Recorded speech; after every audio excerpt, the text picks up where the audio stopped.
Middle school की exam से पहले ही मुझे पता चल गया कि मुझे ब्लड कैंसर है। उसके बाद मम्मी पापा ने डॉक्टर से मेरे शरीर पर लगे सारे ट्यूब्स और मेडिकल डिवाइसेस हटाने का फैसला कर लिया।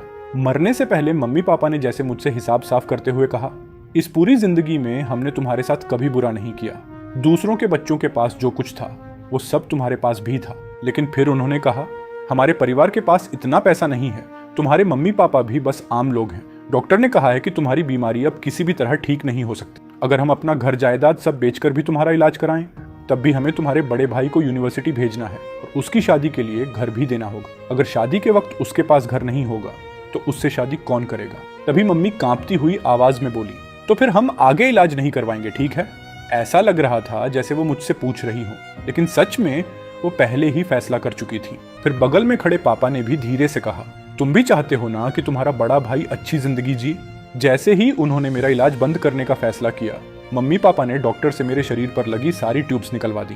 पापा बस वहीं खड़े रहे और मम्मी भी आंखों में आंसू लिए बिना कुछ बोले खड़ी रही। उसके बाद उन्होंने चाचा से मदद मांगी। चाचा ने मुझे सहारा देकर व्हील चेयर पर बैठाया। मम्मी ने मुझे एक बार भी छूकर नहीं देखा, बस दरवाजे तक छोड़ने आई और चाचा से कहा, अब इसे तुम्हारे भरोसे छोड़ रही हूँ।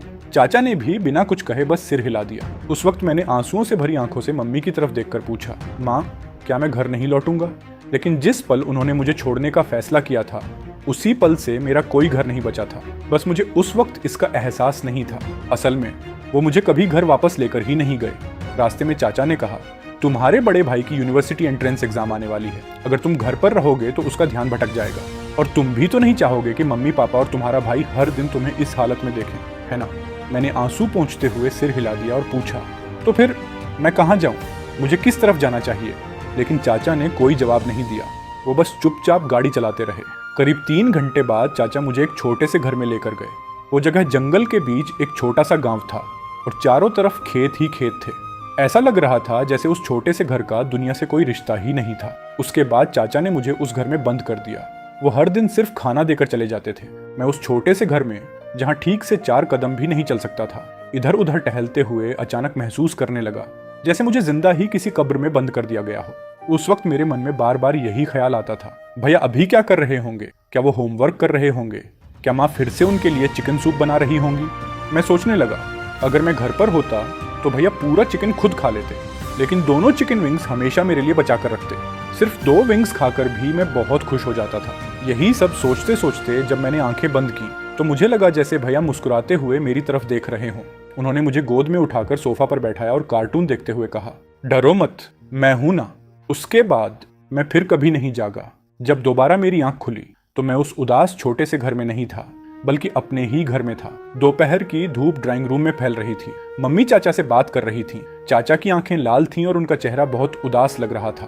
उन्होंने कहा, वो कल रात ही चला गया था, हमें आज सुबह पता चला। वो बहुत शांति से गया, उसे बिल्कुल दर्द नहीं हुआ। पता नहीं उसने कौन सा खूबसूरत सपना देखा था। जाते वक्त भी उसके चेहरे पर मुस्कान थी। इतना कहते कहते चाचा की आंखों से आंसू बहने लगे, लेकिन मम्मी बिना कुछ बोले चुपचाप बैठी रही। उनके चेहरे पर कोई खास एहसास नहीं था। वो बस चाचा के लाए हुए मेरे सामान को बिना किसी भावना के देखती रही। फिर चाचा ने पूछा, तो अब उसके अंतिम संस्कार का क्या करें? मम्मी ने बहुत हल्के अंदाज में जवाब दिया, उसका दाह संस्कार कर दीजिए और उसकी राख भी वहीं छोड़ दीजिए। ये सुनकर चाचा ने भी कुछ नहीं कहा, बस चुपचाप सिर हिला दिया। उसी समय बड़ा भाई बाहर से घर लौट आया। उसके हाथ में बास्केटबॉल था। घर के अंदर आने से पहले ही उसने पूछा, माँ चाचा आए हैं क्या? बाहर उनकी गाड़ी देखी। मम्मी और चाचा दोनों एक पल के लिए चुप हो गए।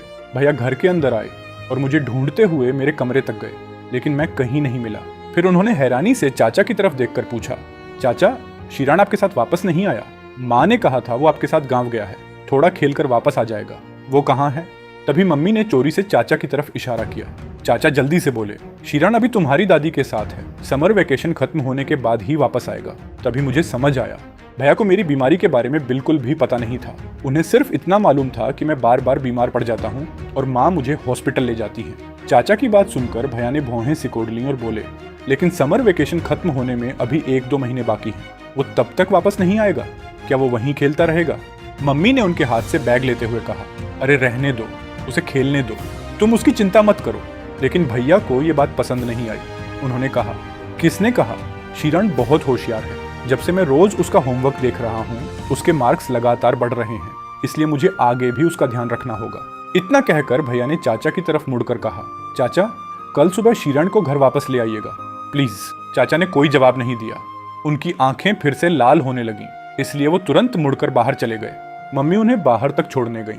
रास्ते में चाचा बोले, माँ को मत बताइएगा, वो शीरण से सबसे ज्यादा प्यार करती हैं, वो ये बात कभी बर्दाश्त नहीं कर पाएंगी। चाचा कुछ देर तक मम्मी को देखते रहे, फिर बोले, दीदी क्या आपके पास दिल भी है? आपको जरा सा भी दुख नहीं हो रहा? मम्मी कुछ देर चुप रहीं, फिर बिना किसी भावना के बोली, जो लोग अभी जिंदा हैं उन्हें तो आगे जीना ही होगा। भैया की यूनिवर्सिटी एंट्रेंस एग्जाम बहुत करीब थी, इसलिए उनके ऊपर पढ़ाई का बहुत प्रेशर था, लेकिन उन्होंने अपनी एग्जाम पेपर्स देखने के बजाय सीधे मेरी स्टडी टेबल की तरफ कदम बढ़ाए। टेबल पर बिखरी हुई किताबों को देखकर उन्होंने हल्का सा सिर हिलाया, फिर वो मेरे लिए किताबें ठीक करने लगे। तभी अचानक उन्हें मेरी चाइनीज एक्सरसाइज बुक मिल गई।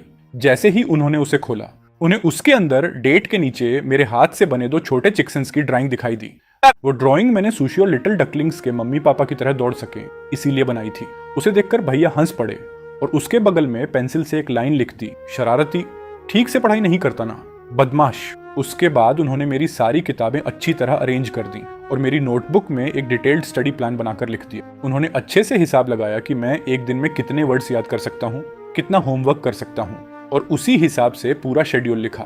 फिर आखिर में एक छोटे से फिस्ट मार्क के साथ उन्होंने लिखा, अगर सब पूरा न भी कर पाओ तो खुद पर जोर मत डालना, बस कल से थोड़ा बेहतर हो जाओ, वही काफी है। मेरे लिए पूरा स्टडी प्लान लिखने के बाद जैसे उन्हें अचानक कुछ याद आया, उन्होंने उस शेड्यूल के सबसे नीचे एक और लाइन लिखी, शीरान, लोग मेहनत से पढ़ाई अपने ही लिए करते हैं, भैया बस चाहता है कि तुम अच्छे इंसान बनो। ये लिखने के बाद वो हल्के से मुस्कुराए।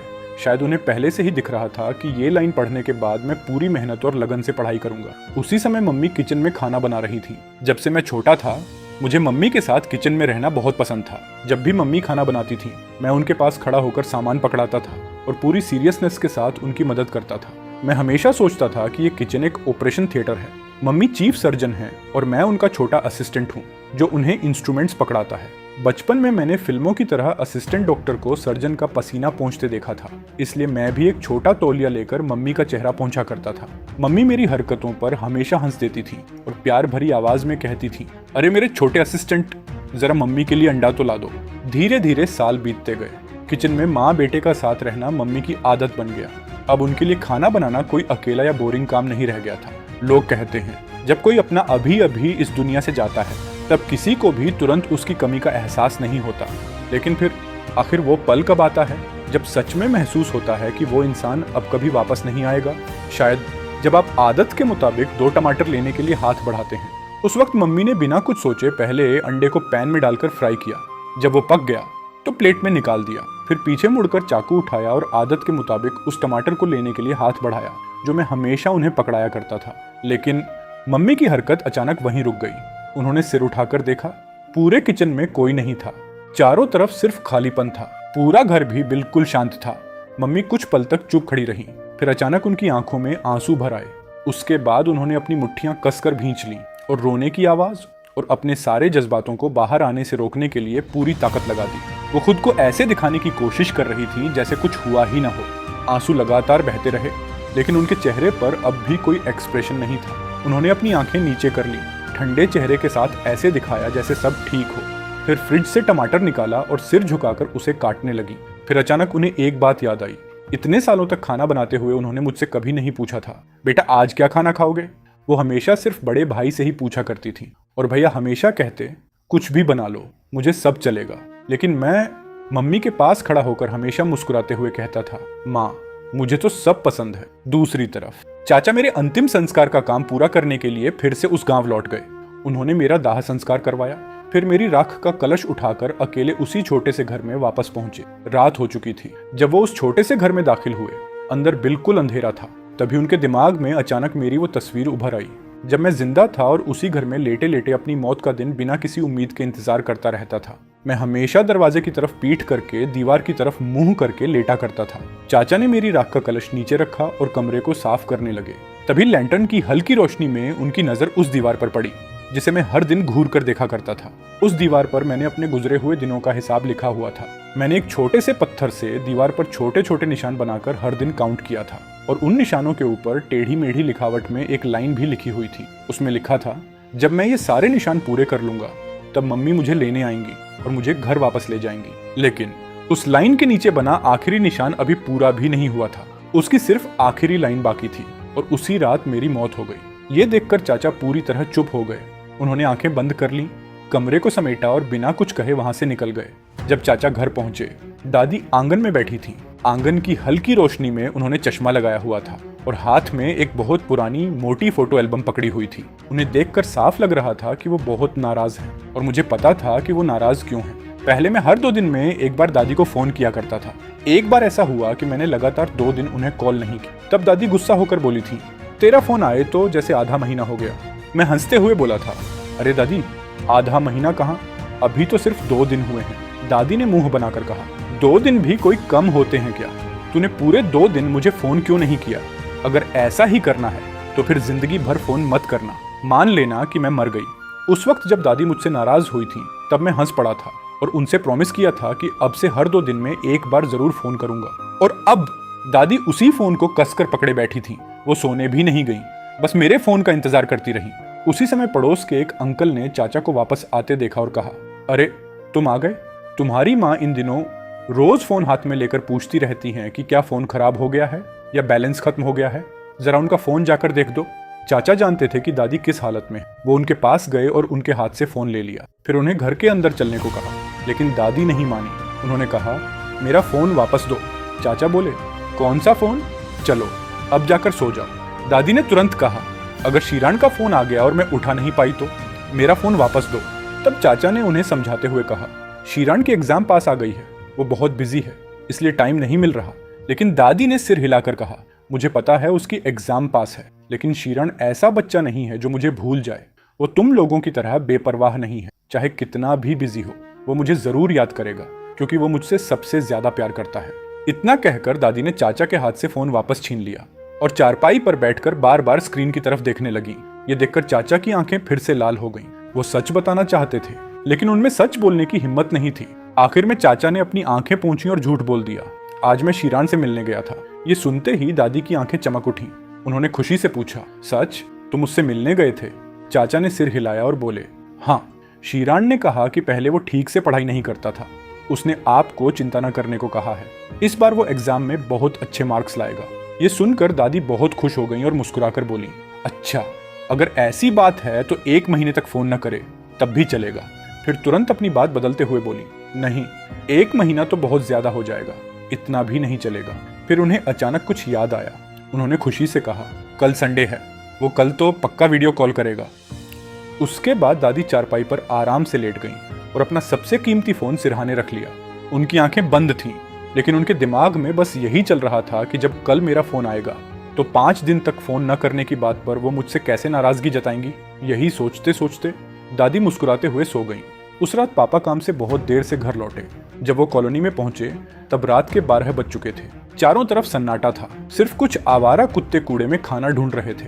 उसी समय एक छोटा कुत्ता अचानक रुक गया और अंधेरे में खड़े थके हुए एक इंसान की तरफ देर तक देखता रहा। पापा ने भी उसे पहचान लिया। वो वही छोटा कुत्ता था जिसका नाम मैंने खुद शाओहेई रखा था। शाओहेई बचपन में लगभग मर ही गया था क्योंकि वो अपनी माँ के सारे पपीज में सबसे छोटा और सबसे कमजोर था। जब बाकी पपीज माँ का दूध पीने के लिए धक्का मुक्की करते थे तब वो धक्का भी नहीं दे पाता था और हमेशा एक तरफ गिरा दिया जाता था। यहाँ तक कि उसकी माँ भी उसे नजरअंदाज करती थी। एक दिन मैं और पापा पार्सल लेने गए थे। वापस आते वक्त हमने जंगल के पास शाओहेई को देखा।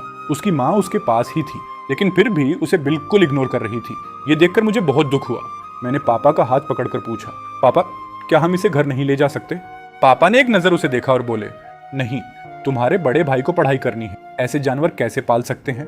पापा की बात सुनकर मैं उसे घर के अंदर तो नहीं ला सका, लेकिन मैंने हमारे घर के स्टोर रूम में एक छोटे कार्डबोर्ड बॉक्स से उसके लिए छोटा सा घर बना दिया। उसके अंदर अपना पुराना तौलिया बिछाया, एक छोटा कुशन रखा और उसे गर्म रखने के लिए एक बल्ब भी जला दिया। मैंने उसे एक शांत कोने में छिपा कर रखा और रोज उसे खाना खिलाने लगा। मैंने डॉग्स के बारे में बहुत कुछ सर्च करके सीखा। तभी मुझे पता चला कि उसे वैक्सीन लगवाना जरूरी है। पास के कई वेटरिनरी क्लिनिक्स में स्ट्रे डॉग्स को फ्री वैक्सीन लगाई जाती थी। इसलिए मैं शाओहेई को गोद में उठाकर क्लिनिक ले गया, लेकिन वहां डॉक्टर ने कहा शाओहेई जन्म से ही बहुत कमजोर है, ऊपर से उसकी माँ ने भी उसे छोड़ दिया है। वैक्सीन लगवाने की उम्र तक इसका जिंदा रहना भी बहुत मुश्किल है। ये सुनकर मैं शाओहेई को सीने से लगाकर बहुत रोया।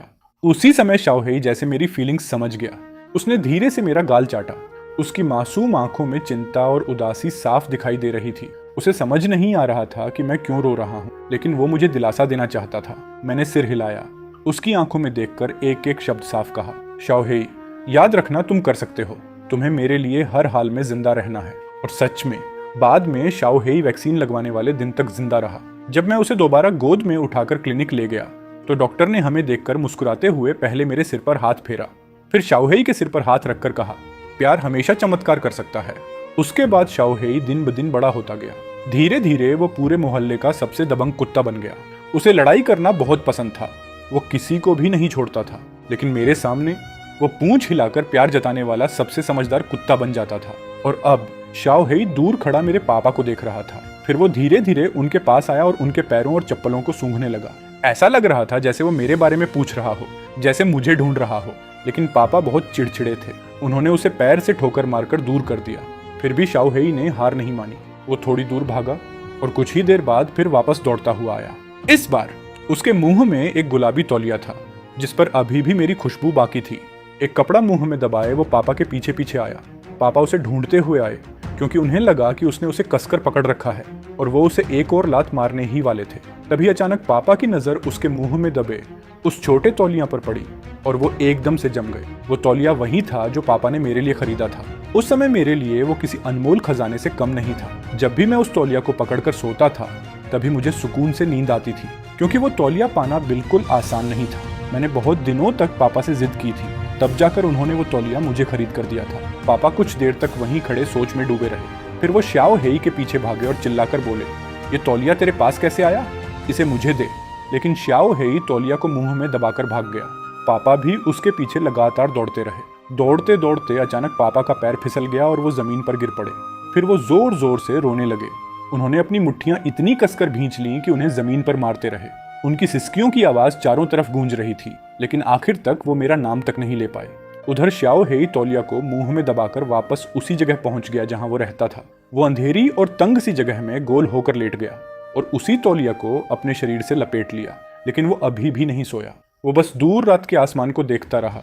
उसकी उदास आंखों में क्या चल रहा था कि कोई नहीं जान सकता था। शायद वो यही सोच रहा था कि मैं आखिर कहाँ चला गया। क्या मैं कभी वापस आ पाऊंगा? क्या हम फिर कभी मिल पाएंगे?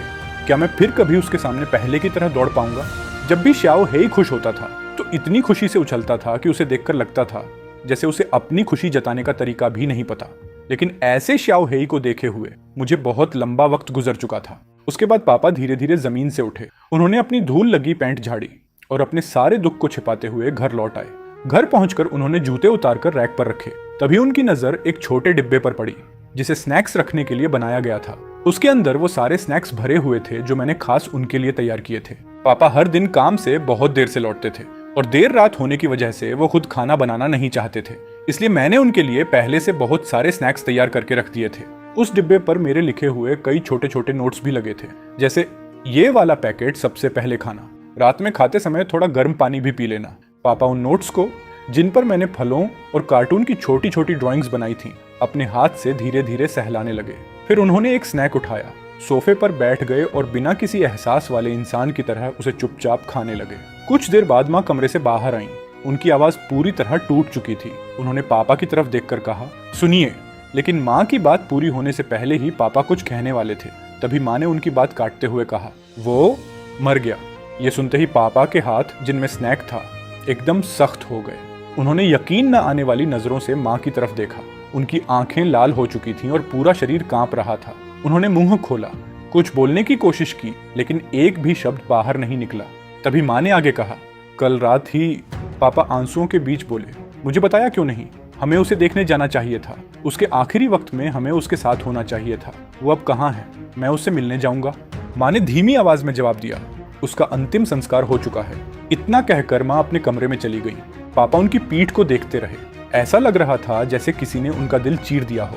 उन्होंने गहरी सांस ली, फिर बालकनी की तरफ भागे, खिड़की खोली और वहीं खड़े होकर फूट फूट कर रोने लगे। लेकिन अगले ही पल उन्हें एहसास हुआ कि शायद उन्हें रोने का भी हक नहीं है, क्योंकि जिस दिन लाइफ सपोर्ट हटाने का फैसला लिया गया था उस दिन वो भी वहीं मौजूद थे और उस फैसले में उनकी भी सहमति थी। उसके बाद पापा ने अपने आंसू पोंछे और मेरे कमरे में चले गए।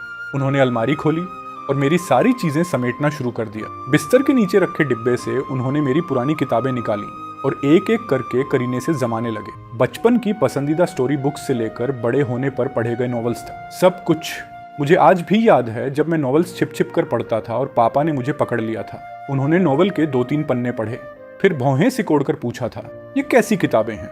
अब वही किताब का कवर सहलाते हुए पापा हल्का सा मुस्कुरा रहे थे। शायद उन्हें उस वक्त का मेरा मुस्कुराता चेहरा याद आ गया था। किताबें समेटते समेटते उन्हें मेरी लॉक डायरी मिल गई। उन्होंने आसानी से मेरा पासवर्ड डालकर उसे खोल लिया। पहला पन्ना खोलते ही उन्हें वो लिखावट दिखाई दी जो मैंने 5 साल की उम्र में लिखी थी। उस वक्त मैं पापा की गोद में बैठकर अक्षर पढ़ता था और असल में वो लाइनें पापा ने ही मेरे लिए लिखी थी। डायरी के पहले पन्ने पर लिखा था, आज पापा ने मेरे लिए ये डायरी खरीदी है, अब मैं अपनी पूरी ग्रोइंग जर्नी इसी डायरी में लिखूंगा। पापा आगे पढ़ते गए। उसमें रोजमर्रा की छोटी छोटी बातें लिखी थी। मैंने क्या खाया, क्या खेला, कौन सा कार्टून देखा। फिर आगे उन्हें एक घटना मिली जब काम के दौरान पापा घायल होकर हॉस्पिटल में भर्ती हुए थे। उस समय उनके पूरे शरीर पर पट्टियां बंधी हुई थी। उनके साथ काम करने वाले कुछ लोगों ने मुझे डराते हुए कहा था, तेरे पापा मरने वाले हैं। ये सुनते ही मेरा दिमाग सुन्न हो गया था। मैं वहीं जमीन पर बैठकर जोर जोर से रोने लगा था। बड़े लोग मुझे रोता देखकर हंस रहे थे, लेकिन पापा ने मुझे अपनी गोद में लेकर बहुत देर तक चुप कराया था। उसके बाद मैंने अपनी डायरी में ऐसा लिखा था, हे भगवान, प्लीज मेरे पापा को मत ले जाइए। अगर हो सके तो पापा की जिंदगी के बदले मेरी जिंदगी ले लीजिए। प्लीज मेरे पापा को मत ले जाइए। यही लिखा था। उस पेज पर लिखी हुई बातों को पढ़ने के बाद पापा खुद को संभाल नहीं पाए और वहीं टूटकर गिर पड़े। वह कांपते हुए हाथों से उस समय मेरे एक्साइटमेंट में लिखे गए टेढ़े मेढ़े अक्षरों पर हाथ फेरते रहे और उनकी आंखों से ऐसे आंसू बहने लगे जैसे बारिश हो रही हो। सच तो यह है कि हम सब ने कभी ना कभी किसी से प्यार किया है और किसी का प्यार पाया भी है, लेकिन जब बहुत ज्यादा समय बीत जाता है तो इंसान उन सब बातों को भूल जाता है। उसी रात पापा मेरी डायरी लेकर माँ के पास गए। उन्होंने वह पेज माँ को दिखाया और उम्मीद की कि शायद माँ की तरफ से थोड़ा सा भी रिस्पॉन्स मिलेगा, लेकिन माँ ने देखने से ही मुंह फेर लिया। तो पापा ने जबरदस्ती उन्हें पढ़ने के लिए कहा। तब जाकर माँ ने मेरी लिखी हुई बातें देखी। उस समय पापा के आंसू लगातार बह रहे थे। रोते हुए उन्होंने माँ से पूछा, हमने आखिर उसके साथ क्या कर दिया, हमने उसके साथ आखिर क्या किया। पापा रोते हुए माँ से पूछते रहे। तब माँ बोली, एक बच्चे का दिल बहुत ही साफ होता है। अगर वह कहता है कि वह अपने माँ बाप से प्यार करता है तो वह सच में बिना किसी शर्त के प्यार करता है। हम भी कभी बच्चे थे, लेकिन क्या आप आज भी बच्चे हैं? इतना कहकर माँ ने पापा की तरफ देखा और उनसे सवाल किया। पापा कुछ देर चुप रहे, फिर हल्का सा हंस पड़े। वह हंसी ऐसी थी जैसे वह खुद पर हंस रहे हो। माँ को देखते हुए उन्होंने कहा, तुम कहना चाहती हो कि बड़े होने के बाद हमारा दिल बच्चों जितना साफ नहीं रहता? वह हंसी बिल्कुल ऐसी थी जैसे वह खुद का मजाक उड़ा रहे हो। फिर उन्होंने माँ की तरफ देखकर पूछा, क्या तुम कहना चाहती हो कि बड़े होने के बाद हम बच्चों जितने भी मासूम नहीं रहते? माँ कहना चाहती थी, मेरा मतलब वो नहीं था। लेकिन पापा की बात सुनने के बाद वह चुप हो गई। उन्होंने सिर झुका लिया और आंखें बंद कर ली। नानी जब तक जिंदा थी वो हमेशा रात को देर से घर लौटती थी, इसलिए उन्होंने कभी यह नहीं पूछा कि मैं अभी तक घर क्यों नहीं लौटा। लेकिन जब भी वह मेरे कमरे के सामने से गुजरती, धीरे से बड़बड़ाती, क्या वह लड़का अभी तक गांव से वापस नहीं आया? उन्हें तो यही लगता था कि मैं बाहर खेल रहा हूँ। उस दिन माँ किचन में खाना बना रही थी। उन्हें याद ही नहीं था कि आज मदर्स डे है। बड़ा भाई घर लौटते ही टेबल पर बैठकर पढ़ाई करने लगा, लेकिन उसकी नजर बार बार दरवाजे की तरफ जा रही थी। माँ ने खाना टेबल पर रख दिया, फिर भी भाई ने खाना शुरू नहीं किया। ऐसा लग रहा था जैसे वह किसी का इंतजार कर रहा हो। माँ ने कहा, तुम्हारे पापा दोपहर का खाना खाने घर नहीं आएंगे। भाई बोला, मुझे पता है, मैं शीरण का इंतजार कर रहा हूँ। माँ ने पूछा, उसका इंतजार क्यों कर रहे हो? भाई ने जवाब दिया, वह जरूर वापस आएगा, उसे मदर्स डे पर माँ को गिफ्ट देना है। इतना कहने के बाद भाई ने अपने फोन में मेरा 3 महीने पहले भेजा हुआ एक मैसेज माँ को दिखाया। वह मैसेज मैंने करीब 3 महीने पहले भेजा था। उस समय मैं सोच रहा था कि मदर्स डे पर माँ को क्या गिफ्ट दूं, इसलिए मैंने भाई से पूछा। भाई ने सलाह दी, कैसा भी हो लेकिन ऐसा गिफ्ट मत देना जिसमें पैसे खर्च हों। भाई की बात सही थी। मुझे आज भी याद है जब मैं तीसरी क्लास में था, तब पहली बार मैंने मदर्स डे पर माँ को गिफ्ट दिया था। वह सिर्फ एक फूल था। उस एक फूल के लिए मैंने 13 युआन खर्च किए थे, लेकिन माँ ने फूल मिलते ही मुझे डांटते हुए कहा, इन फूलों का क्या फायदा? उस समय उनकी बात सुनकर मुझे इतना दुख हुआ कि मेरी आंखों में आंसू आ गए। असल में मैं तो सिर्फ इतना कहना चाहता था, माँ ये फूल आपके लिए है, मदर्स डे मुबारक हो। लेकिन उनकी बात सुनने के बाद मुझ में वह एक लाइन बोलने की भी हिम्मत नहीं बची। उसके बाद मैंने कभी माँ को कोई गिफ्ट देने की हिम्मत नहीं की। बाद में त्योहारों पर मैं अपने हाथ से बनी हुई छोटी छोटी क्राफ्ट्स या कार्ड्स भी देना छोड़ दिया। लेकिन करीब 3 महीने पहले मैं हमेशा बीमार रहने लगा था और मुझे बार बार बुरे सपने आते थे। मुझे ऐसा महसूस होने लगा था कि मेरी जिंदगी अब ज्यादा लंबी नहीं है। इसलिए मैं माँ को एक गिफ्ट जरूर देना चाहता था। मैंने भाई से पूछा कि क्या गिफ्ट दूं। भाई बोला, तुम खुद इस्तेमाल करते हो, फिर भी खुद सोच नहीं सकते। ये सुनकर मैं थोड़ा नाराज हो गया और उसे मैसेज किया, मैं तो माँ को सबसे बेस्ट मदर्स डे गिफ्ट जरूर दूंगा। उस मैसेज को देखने के बाद माँ के चेहरे पर कोई एक्सप्रेशन नहीं था। उन्होंने फोन वापस भाई को दे दिया और बस इतना कहा, चलो खाना खाओ। उसके बाद माँ बोली, शायद वह भूल गया होगा। भाई ने तुरंत कहा, शिरान कैसे भूल सकता है, वह कभी नहीं भूलता।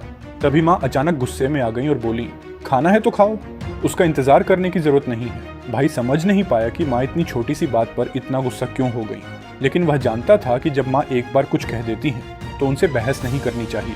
इसलिए वह चुप हो गया और सिर झुकाकर खाना खाने लगा। फिर भी भाई ने मेरी पसंद की सब्जियां जानबूझकर बचाकर रख दी।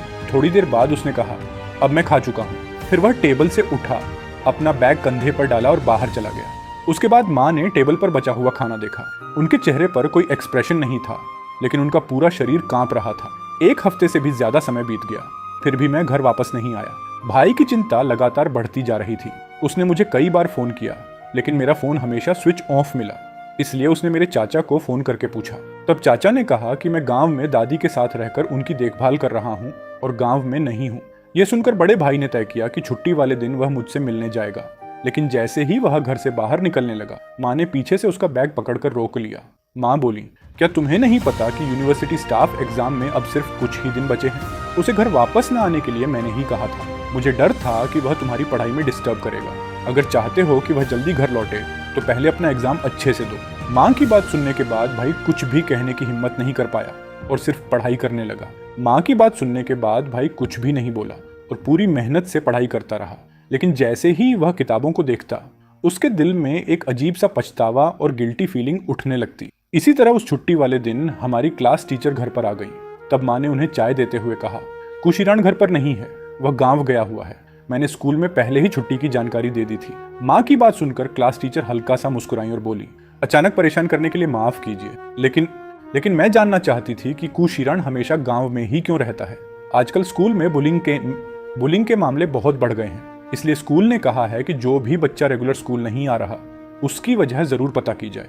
उम्मीद है आप हमारी ड्यूटी को समझेंगी, टीचर ने समझाया। ये सुनकर माँ ने सिर हिलाया और झूठ बोलते हुए कहा, उसका इन सब बातों से कोई लेना देना नहीं है। मेरी माँ की तबीयत ठीक नहीं रहती, इसलिए वह उनकी देखभाल करने गया है। तब टीचर बोली, अच्छा ऐसा है, और फिर उस बात पर आगे कुछ नहीं पूछा। उसके बाद टीचर ने एक इन्विटेशन लेटर निकालकर माँ की तरफ बढ़ाया। माँ ने हैरानी से उसे लिया। तब क्लास टीचर मुस्कुराते हुए बोली, क्या कुशिरान ने आपको कुछ नहीं बताया? उसने पहले एक कहानी लिखकर भेजी थी ना। माँ कुछ पल के लिए चुप रह गई और फिर अनजान बनने की तरह सिर हिला दिया। तब टीचर ने खुशी से कहा, उसकी कहानी कंपटीशन में सिलेक्ट हो गई है, उसे शहर आकर अवार्ड लेने के लिए बुलाया गया है और साथ में प्राइज मनी भी मिलेगी। बात करते करते क्लास टीचर ने आगे कहा, कुशिरान सच में बहुत लकी है, राइटिंग में उसका टैलेंट कमाल का है। बाकी सब्जेक्ट्स में उसके मार्क्स इतने अच्छे नहीं होते, लेकिन चाइनीज लैंग्वेज और ऐसे राइटिंग में वह हमेशा फुल मार्क्स लाता है। फिर टीचर ने एक और अच्छी खबर देते हुए कहा, कंपटीशन वालों ने यह भी कहा है कि अगर कुशिरान की और भी रचनाएं हों तो वह सीधे उन्हें भेज सकता है, शायद उसकी अपनी बुक भी पब्लिश हो जाए। यह सुनकर माँ बस टीचर के दिए हुए इन्विटेशन लेटर को देखती रही, लेकिन कुछ नहीं बोली।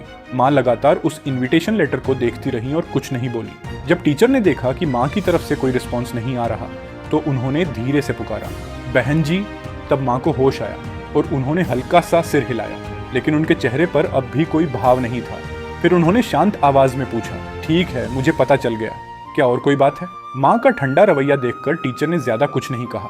उन्होंने सिर्फ इतना कहा, बच्चा जल्दी ही मिडिल स्कूल में जाएगा, इतनी पढ़ाई मिस करना ठीक नहीं है, कृपया उसे जल्दी घर वापस बुला लीजिए। माँ ने बस चुपचाप सिर हिला दिया। टीचर के जाने के बाद जैसे ही माँ ने दरवाजा बंद किया, बड़ा भाई कमरे से बाहर आ गया। माँ ने उसकी तरफ देखा, दोनों की नजरें मिली तो माँ एक पल के लिए घबरा गईं, लेकिन अगले ही पल उन्होंने अपना चेहरा सामान्य कर लिया और पूछा, क्या हुआ? लेकिन भाई ठंडी नजरों से माँ को देखते हुए बोला, माँ, शिरान के साथ आखिर क्या हुआ है? माँ ने धीरे से जवाब दिया, कुछ नहीं हुआ। तब भाई ने पूछा, अगर कुछ नहीं हुआ तो आपने टीचर से झूठ क्यों कहा कि दादी की तबीयत खराब है? आपने क्यों कहा कि वह दादी की देखभाल कर रहा है? मैंने अभी थोड़ी देर पहले ही दादी को फोन किया था, उन्होंने कहा कि शिरान कभी उनके पास आया ही नहीं और उनसे भी उसका बहुत दिनों से कांटेक्ट नहीं हुआ है। यह सुनकर माँ ने सिर झुका लिया, इसलिए उनके चेहरे का भाव साफ दिखाई नहीं दे रहा था। तभी भाई ने अपना फोन उठाकर दिखाया और कहा, लेकिन मैंने अभी चाचा को भी फोन किया। भाई ने फोन दिखाते हुए कहा, मैंने अभी चाचा को भी फ़ोन किया और उन्होंने भी यही कहा कि शीरान दादी के पास है। आप लोग मुझे और दादी को झूठ क्यों बोल रहे हैं? शीरान आखिर कहाँ है? उसके साथ सच में क्या हुआ है? भाई लगातार सवाल पूछता गया। उसके सवाल सुनकर माँ ने भौहें सिकोड़ ली और ठंडी आवाज में बोली, तुम्हारे एग्जाम आने वाले हैं, ये तुम्हारी चिंता करने वाली बात नहीं है। तब भाई ने सिर हिलाया और कहा, ठीक है, तो कम से कम इतना ही बता दीजिए कि शीरान कहाँ है। मुझे उससे फोन पर बात करने दीजिए। अगर मुझे यकीन हो जाए कि वह ठीक है तो मैं और कोई सवाल नहीं पूछूंगा। भाई ने विनती की, लेकिन माँ ने भौहें सिकोड़ लीं और समझ नहीं पाई कि क्या जवाब दें। जब भाई ने देखा कि माँ कुछ नहीं बोल रही है तो उसने और कुछ नहीं सोचा, दरवाजा खोला और बाहर जाने लगा। तभी माँ ने उसका हाथ पकड़कर पूछा, कुशीरण, तुम कहाँ जा रहे हो? भाई ने माँ का हाथ झटक दिया और तेजी से सीढ़ियों से नीचे भाग गया। सीढ़ियों से भागते हुए उसके दिल में डर और बेचैनी लगातार बढ़ती जा रही थी। इसलिए उसने जिस टैक्सी को लेने वाला था उसे भी छोड़ दिया और भागते हुए मोहल्ले के बाहर पहुंचकर दूसरी गाड़ी रोक ली। गाड़ी में बैठते ही उसने ड्राइवर से कहा कि सीधे गांव चलो। ड्राइवर किराया बताने ही वाला था कि भाई गुस्से में बोला, बस गाड़ी चलाइए। कुछ देर बाद वह दादी के घर पहुंच गया। दादी गेट पर खड़ी थी, जैसे उसी का इंतजार कर रही हो। भाई को देखते ही उन्होंने उसका हाथ पकड़ लिया और रोते हुए पूछा, शीरान कहाँ है? सब लोग मुझसे झूठ क्यों बोल रहे हैं? मेरा पोता शीरान कहाँ चला गया? उसी समय माँ से खबर पाकर चाचा भी मोटरसाइकिल से तेजी से दादी के घर पहुंच गए। भाई और दादी को देखकर उनकी आंखें ऐसे झपक रही थीं जैसे वह कोई सच छिपा रहे हों। चाचा का वह चेहरा देखते ही भाई को पूरा यकीन हो गया कि उन्हें सब कुछ पता है। आखिर सब लोग क्या छिपा रहे थे? भाई तुरंत चाचा के पास गया, उनकी शर्ट का कॉलर पकड़ लिया और बोला, चाचा मुझे बताइए, चाचा मुझे बताइए, आखिर सच क्या है? अगर शीरान सिर्फ घर से नाराज होकर चला गया होता या कोई छोटी मोटी बात होती तो आप लोग इसे इस तरह नहीं छिपाते, है ना? भाई कांपती हुई आवाज में पूछ रहा था। जितना वह सोच रहा था उतना ही ज्यादा डरता जा रहा था। चाचा की शर्ट का कॉलर पकड़ने वाले उसके हाथ इतनी जोर से जकड़े हुए थे कि उंगलियां सफेद पड़ गई थीं। अब उसमें आगे सोचने की भी हिम्मत नहीं बची थी। उसकी आंखें लाल हो चुकी थीं, होंठ कांप रहे थे और उसकी आवाज भी पूरी तरह भर्रा चुकी थी। उसके बाद भाई रोते हुए बोला, आखिर क्या हुआ? प्लीज मुझे सच बता दीजिए।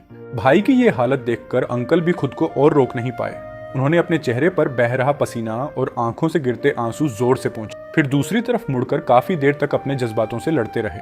आखिरकार उन्होंने हार मान ली और बोले, मैं तुम्हें वहां लेकर चलता हूँ। इसके बाद अंकल बड़े भाई को उस छोटी सी झोपड़ी में ले गए जहाँ मेरी अस्थियों का कलश रखा हुआ था और मैं उसी कलश के अंदर खामोशी से न जाने कितने दिन गुजार चुका था। उस दिन चारों तरफ फैले खेत तेज धूप में चमक रहे थे। सब कुछ जिंदा और खूबसूरत लग रहा था, लेकिन उन्हीं चमकते खेतों के बीच बनी वो छोटी सी झोपड़ी अजीब तरह से सुनसान और अकेली लग रही थी। जब भाई उस पतली सी पगडंडी पर चल रहा था, शायद उसके दिमाग में सबसे बुरा ख्याल यही आया होगा कि मैं बहुत बीमार हूँ, या मेरी बीमारी बहुत ज्यादा बढ़ गई है, या किसी संक्रामक बीमारी की वजह से मुझे यहाँ अलग रखा गया है।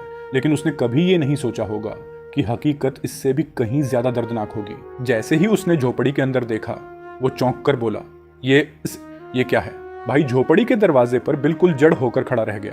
खिड़की के पास रखा अस्थियों का कलश देखकर उसे समझ ही नहीं आया कि क्या करे। उसने अंकल की तरफ देखा और अचानक जोर से हंसने लगा। उसकी वो हंसी बिल्कुल ऐसे थी जैसे किसी इंसान ने अचानक ऐसी बात देख ली हो जिस पर यकीन करना नामुमकिन हो। अंकल सिर झुकाकर खड़े रहे, उनके मुंह से एक शब्द भी नहीं निकला। वो पूरी तरह बेबस थे। भाई इधर उधर देखता रहा जैसे अभी अभी इस दुनिया में आया हो। उसकी सांसें तेज हो गई थीं। फिर अचानक उसकी आंखों से आंसू झरने लगे, लेकिन भाई ने उस सच को मानने से इनकार कर दिया। वो बार बार अंकल से पूछता रहा, शीरान कहाँ है? अंकल, आप तो मुझे शीरान के पास लेकर आने वाले थे ना? वो खुद को धोखा देकर लगातार सच से भागने की कोशिश करता रहा। आंखों से आंसू लगातार गिर रहे थे, लेकिन फिर भी ऐसे दिखा रहा था जैसे कुछ हुआ ही नहीं। वो बार बार अंकल से वही सवाल पूछता रहा। आखिरकार अंकल ने कांपते होंठों से कहा, शीरान अब इस दुनिया में नहीं रहा। ये बात सुनकर भाई कुछ देर के लिए बिल्कुल खामोश हो गया। फिर जैसे कोई बेतुकी बात सुन ली हो, वो बोला, आप लोग कैसी बेवकूफ़ी की बातें कर रहे हैं? कुछ दिन पहले ही तो शीरान ने मुझे मैसेज किया था कि मौसम बहुत गर्म है और उसका आइसक्रीम खाने का मन कर रहा है। मैं स्कूल से लौटते वक्त उसके लिए ढेर सारी आइसक्रीम खरीदकर फ्रिज में रख आया था, लेकिन मैंने उसे मैसेज भी किया था कि एक दिन में सिर्फ एक आइसक्रीम खाना, ज्यादा खाओगे तो मैं फिर नहीं खरीदूंगा। ये कहते कहते भाई फूट फूट कर रोने लगा। फिर उसने अपना फोन निकाला और मेरा भेजा हुआ वॉइस मैसेज अंकल को सुनाया। उस वॉइस मैसेज में मैं हंसते हुए कह रहा था, भैया आप सबसे बेस्ट हो, मैं ज्यादा आइसक्रीम नहीं खाऊंगा। जैसे ही फोन से मेरी आवाज सुनाई दी, भाई ने फोन को इतनी जोर से पकड़ लिया कि उसके हाथ कांपने लगे। उसका पूरा शरीर थर थर कांप रहा था। वो धीरे से जमीन पर बैठ गया, अपने दोनों घुटनों को कसकर पकड़ लिया। वो खुद को रोकना चाहता था, लेकिन उसके शरीर का कांपना रुक ही नहीं रहा था।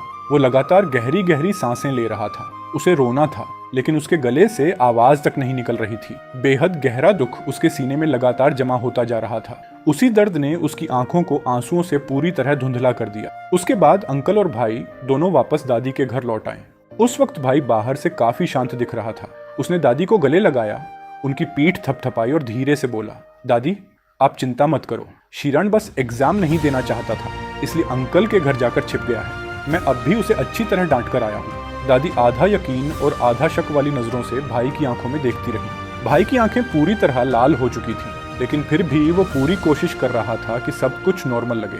फिर भी दादी को यकीन नहीं हुआ। उन्होंने पूछा, अगर वो एग्जाम नहीं देना चाहता था तो मेरे पास आकर क्यों नहीं छिपा? भाई ने जवाब दिया, क्योंकि उसे लगा कि दादी उसे निकम्मा समझेंगी। ये सुनकर दादी को थोड़ी बहुत बात सच लगी। फिर उन्होंने पूछा, तो वो अब भी कहाँ है? तुम्हारे साथ वापस क्यों नहीं आया? भाई बोला, मैंने उसे डांट दिया था, इसलिए वो नाराज होकर बाहर ही नहीं निकला। ये सुनते ही दादी गुस्से में बोली, तूने उसे डांटा ही क्यों? क्या सिर्फ इसीलिए कि तू बड़ा भाई है? किसने तुझे ये हक दिया कि तू हमेशा उसे डांटता रहे? दादी की ये बात सुनकर भाई की आंखें फिर से भर आईं। उसने तुरंत अपना चेहरा दूसरी तरफ घुमा लिया। तभी अंकल बीच में बोले, अरे माँ बस भी कीजिए, 2 दिन बाद बच्चों के एग्जाम खत्म हो जाएंगे, फिर दोनों वापस आपके पास आकर आपके साथ रहेंगे। अब गुस्सा मत कीजिए। लेकिन दादी का गुस्सा अभी भी कम नहीं हुआ था। अंकल उन्हें घर के अंदर ले जाने लगे, लेकिन पूरे रास्ते दादी बस यही कहती रही, तुम लोगों को तो बस मेरे शीरान पर ही रौब जमाना आता है। वो तो दादी पूरे रास्ते बड़बड़ाती रही, तुम लोग उसे आसान टारगेट समझकर हमेशा उसी को सताते रहते हो ना। उसके बाद अंकल से सारी सच्चाई जानकर भाई को पता चल गया कि माँ और पापा ने मुझे छोड़ देने का फैसला कर लिया था। सच तो ये था कि मुझे छोड़ने का फैसला माँ और पापा ने ही किया था। जब डॉक्टर ने मेरी लाइफ सपोर्ट की सांस वाली ट्यूब निकाल दी, तब दोनों बिना पलक झपकाए बस मुझे देखते रहे। उसके बाद उन्होंने मेरा शरीर अंकल के हवाले कर दिया। ये सब सुनते ही भाई बुरी तरह टूट गया। कांपते होठों से उसने पूछा, क्यों? आखिर क्यों? फिर उसने उस छोटे से घर की तरफ दर्द भरी नजर से देखा और रोते हुए पूछा, उसे इस छोटे से घर में पहले से क्यों रख दिया गया था? अंकल ने भाई की तरफ देखा, लेकिन कुछ नहीं बोले। मगर थोड़ी ही देर बाद भाई को खुद ही जवाब समझ आ गया। उसने दर्द से सिर हिलाते हुए कहा, वो नहीं चाहते थे कि उसकी वजह से मेरी पढ़ाई पर असर पड़े। फिर भाई ने दोबारा अंकल से पूछा, अगर उसे मरना ही था तो मरने से पहले उसे किसी अच्छे घर में क्यों नहीं रखा? उसे इतनी बुरी जगह पर क्यों रखा गया? तब अंकल ने गहरी सांस लेकर कहा, तुम्हारी माँ उसके ऊपर और पैसे खर्च नहीं करना चाहती थी। इलाज के दौरान ही हॉस्पिटल का बिल और दवाइयों में बहुत पैसे खर्च हो चुके थे। तुम भी जानते हो, तुम्हारी माँ हर चीज का बहुत हिसाब लगाती है। जिस चीज को वो जरूरी नहीं समझती, उस पर कभी एक्स्ट्रा पैसा खर्च नहीं करती। अंकल के मुंह से जरूरी नहीं समझती थी। ये शब्द सुनते ही भाई ने अपनी मुट्ठियां कस ली। फिर अंकल कुछ देर चुप रहे और अचानक बोले, तुम्हें अपने दादाजी याद हैं? भाई थोड़ा चौंक गया। अंकल की आंखें जैसे पुराने दिनों में खो गईं। फिर उन्होंने कहा, उस दिन तुम्हारे दादाजी को ब्रेन स्ट्रोक हुआ था। डॉक्टर ने कहा था कि शायद वो बच न पाए। तब पूरे परिवार ने मिलकर बात की थी। उस समय तुम सिर्फ 2 साल के थे। तुम्हारी माँ तुम्हें गोद में लिए खड़ी थी और उन्होंने कहा था कि वो इलाज के लिए पैसे नहीं देंगी, क्योंकि उनके हिसाब से बेवजह इतना पैसा खर्च करके सिर्फ एक बोझ छोड़ने का कोई मतलब नहीं था। इतना कहते कहते अंकल का गला भर आया। उन्होंने गहरी सांस ली, खुद को संभाला और उन दर्दनाक यादों को दबाने की कोशिश की। फिर भाई की तरफ देखकर बोले, देखो, बाहर से तुम्हारी माँ बहुत ठंडी और कठोर लगती है, लेकिन उन्होंने जो फैसले लिए उनके पीछे उनके अपने कारण भी थे। इंसानियत और रिश्तों के हिसाब से देखें तो उन फैसलों को स्वीकार करना बहुत मुश्किल है। लेकिन एक बात सच है, तुम्हारी माँ तुमसे सच में बहुत प्यार करती है। लेकिन भाई अब अंकल की एक भी बात सुनने की हालत में नहीं था। जब भाई घर लौटा तब तक रात काफी हो चुकी थी। माँ ड्राइंग रूम के सोफा पर अकेली बैठी थी। पूरा घर बिल्कुल शांत और सूना था। जैसे ही भाई ने अंदर आकर लाइट जलाई, माँ ने आंखें सिकोड़ ली और रोशनी से बचने के लिए एक हाथ ऊपर कर लिया। उसी समय भाई अपनी बाहों में मेरी अस्थियों का कलश पकड़े हुए था। कलश को देखते ही माँ की भौहें सिकुड़ गईं, लेकिन अगले ही पल उन्होंने खुद को संभाल लिया और फिर से बिल्कुल नॉर्मल हो गईं। फिर भाई ने पूछा, शीरान को कौन सी बीमारी थी? माँ ने शांत आवाज में जवाब दिया, ब्लड कैंसर। भाई ने धीरे से सिर हिलाया, माँ के सामने जाकर बैठ गया और मेरी अस्थियों के कलश को ऐसे सीने से लगाए रखा जैसे बचपन में मुझे गोद में उठाया करता था। फिर उसने माँ की तरफ देखा। उसने पूछा, इलाज में कितना पैसा लगता? माँ ने बिना किसी इमोशन के जवाब दिया, उसका इलाज हो ही नहीं सकता था। भाई ने तुरंत पूछा, आपको कैसे पता कि इलाज नहीं हो सकता था? माँ बोली, डॉक्टर ने कहा था। उन्होंने कहा था कि इलाज बहुत मुश्किल है। अगर ठीक भी हो जाए तो दोबारा बीमारी लौट सकती है और ठीक होने के बाद भी वो कभी एक नॉर्मल इंसान की तरह नहीं जी पाएगा। माँ की बात सुनकर भाई ने सिर हिलाया, लेकिन फिर ठोस आवाज में बोला, लेकिन डॉक्टर ने ये तो नहीं कहा था कि वो मर ही जाएगा, है ना? ये सुनते ही माँ चुप हो गई। कुछ देर की खामोशी के बाद भाई ने फिर पूछा, आपने उसका इलाज क्यों नहीं करवाया? माँ ने बिना हिचकिचाए जवाब दिया, क्योंकि घर के पैसे तुम्हारी यूनिवर्सिटी की पढ़ाई के लिए बचाने थे। फिर माँ ने आगे कहा, तुम्हारे लिए घर भी खरीदना है। अगर आगे चलकर तुम्हारी शादी किसी ऐसे परिवार में हुई जहाँ बहुत सारी रस्में और खर्चे हों, तो उसके लिए भी पैसे चाहिए होंगे। ये सुनते ही भाई की आंखें लाल हो गईं। वो खुद पर हंस पड़ा। फिर खिड़की के बाहर देखते हुए दर्द भरी आवाज में बोला, तो आपके दिमाग में सिर्फ यही सब चलता रहा? फिर उसने माँ की तरफ देखकर पूछा, जब भी आपने शिरण को देखा, क्या आपके दिल में एक बार भी ये नहीं आया कि मेरा बेटा मरना नहीं चाहिए? माँ ने बिना एक पल रुके जवाब दिया, नहीं, एक बार भी नहीं। उनकी आंखों में कोई इमोशन नहीं था। वो बिल्कुल ठंडी आवाज में बोली, मैं सिर्फ यही चाहती थी कि वो ऐसे बेवजह ज्यादा समय तक न लटका रहे। वो खुद भी तकलीफ में था और दूसरों का भी समय बर्बाद हो रहा था। हम लोग इतना टाइम वेस्ट नहीं कर सकते थे। माँ की ये बातें सुनकर भाई पूरी तरह सुन्न रह गया। उसे यकीन ही नहीं हो रहा था कि माँ इतनी ठंडी, इतनी कठोर और इतनी बेरहम हो सकती हैं। तभी माँ ने उसकी तरफ उंगली दिखाकर कहा, तुम्हें कॉज एंड इफेक्ट का मतलब ही नहीं पता। तुम्हें यह भी समझ नहीं आता कि यूनिवर्सिटी का एग्जाम तुम्हारे लिए कितना जरूरी है। हर दिन टाइम वेस्ट करते रहते हो। इतने इंपॉर्टेंट समय में भी गांव जाकर अपना वक्त बर्बाद कराए। माँ की बातें सुनकर भाई के गालों पर आंसू बहने लगे। फिर वो दर्द भरी मुस्कान के साथ बोला, हाँ माँ, आपको ही सबसे ज्यादा पता है। फायदे नुकसान, कॉज एंड इफेक्ट, ये सब आपसे बेहतर कौन समझेगा? फिर उसने माँ की आंखों में देखते हुए कहा, माँ, क्या मैं आपकी ही औलाद हूँ? माँ, सच कहूँ, मुझे आपसे बहुत डर लगने लगा है। मुझे तो सच में लगता है कि माँ बहुत डरावनी है। इतना कहने के बाद भैया मेरी राख की कलश को सीने से लगाकर घर से बाहर निकल गए। उसी समय माँ का पूरा शरीर कांपने लगा और वो चिल्लाकर बोली, रुक जा, अभी इसी वक्त रुक जा, तुम्हें अभी यूनिवर्सिटी स्टाफ एग्जाम देना है। माँ भैया के पीछे पीछे भागती रही और पूरे रास्ते चिल्लाती रही, लेकिन भैया ने अपने कदम बिल्कुल नहीं रोके। आखिर में माँ भी उनके पीछे भागते भागते फूट फूट कर रोने लगी। उसकी आवाज कांप रही थी और उसमें बेबसी साफ महसूस हो रही थी। फिर माँ रोते हुए बोली, कम से कम मैंने तुम्हारे साथ तो अच्छा किया है। कम से कम तुम्हारे लिए मेरे दिल में हमदर्दी थी। अब वापस आ जाओ, प्लीज वापस आ जाओ। भैया मेरी राख की कलश को सीने से लगाए घर से निकल गए। उसके बाद मैंने उन्हें एक सपना दिया। सच कहूं तो मैंने बस ऐसे ही ट्राई किया था कि पता नहीं होगा या नहीं, लेकिन वो सपना सच में सफल हो गया। उस सपने में मैंने भैया को देखा और भैया ने भी मुझे देख लिया, लेकिन भैया वहीं खड़े होकर रो रहे थे। रोते रोते जमीन पर बैठ गए और बहुत दर्द से बिलख बिलख कर रोने लगे। तब मैंने कहा, भैया अब मत रोइए, आपको यूनिवर्सिटी स्टाफ एग्जाम भी तो देना है। मेरी बात सुनते ही भैया अचानक गुस्से में आ गए। उन्होंने मेरी तरफ देखा और बोले, शीरान, तुम्हारे पास कहने के लिए बस यही बचा है। तुम मेरे सपने में सिर्फ ये कहने आए हो कि मुझे यूनिवर्सिटी स्टाफ एग्जाम देना है। मैं मुस्कुरा दिया, लेकिन मैंने कहा, यह बात सच में बहुत जरूरी है। भैया ने भौहें सिकोड़ ली और पूछा, क्यों? तब मैंने जवाब दिया, क्योंकि अगले जन्म में मैं आपका बच्चा बनकर पैदा होना चाहता हूँ। इसलिए आपको एग्जाम अच्छे से देना होगा, फिर अच्छी जॉब करनी होगी, बहुत सारे पैसे कमाने होंगे और मेरे रहने के लिए एक बड़ा सा घर खरीदना होगा, ठीक है ना? ये सुनते ही भैया की आंखों में उम्मीद की चमक लौट आई। उन्होंने पूछा, सच कह रहे हो? तुम सच में मेरे बच्चे बनकर जन्म लोगे? मैंने सिर हिलाकर हाँ कहा। तब उन्होंने अपने आंसू पोंछे, मेरा हाथ पकड़ लिया और बोले, तो फिर प्रॉमिस करते हैं, तुम्हें जरूर वापस आना होगा। मैं तुम्हारे साथ बहुत अच्छे से पेश आऊंगा, पिछले जन्म से भी कई गुना ज्यादा तुम्हारा ख्याल रखूंगा। मैंने भी सिर हिलाकर जवाब दिया, हाँ, मुझे आप पर भरोसा है। भैया ने भी इस बात पर पूरा विश्वास कर लिया। अगले दिन उन्होंने अपने सारे दुख और दर्द को एक तरफ रख दिया और पूरी मेहनत से पढ़ाई शुरू कर दी। उस दिन से पढ़ाई का मतलब उनके लिए पूरी तरह बदल चुका था। उसी समय बिना किसी भाव वाले चेहरे के साथ यमदूत अपने हाथ में लोहे की जंजीर पकड़े खड़ा था। मैंने भी उसकी तरफ देखकर सिर हिला दिया, लेकिन जाने से ठीक पहले मैंने कहा, जरा 1 मिनट रुकिए। यमदूत मेरी तरफ मुड़ा। तब मैंने उससे विनती की, क्या जाने से पहले मैं शाओहे को एक बार गले लगा सकता हूँ? यमदूत मुस्कुरा दिया। फिर उसने धीरे से मेरे पीछे की तरफ इशारा किया। उसी वक्त मैंने देखा कि शाओहे अपनी पूंछ हिलाता हुआ पूरी रफ्तार से मेरी तरफ दौड़ा चला आ रहा था। मैंने उसे उदासी से गले लगा लिया और पूछा, शाओहे, तुम यहाँ कैसे आ गए? क्या तुम भी मर गए? तब यमदूत ने कहा, तुम्हारी राख की कलश से उसे तुम्हारी खुशबू मिल गई थी, तभी उसे पता चल गया कि तुम मर चुके हो। उसके बाद उसने खाना पीना पूरी तरह छोड़ दिया।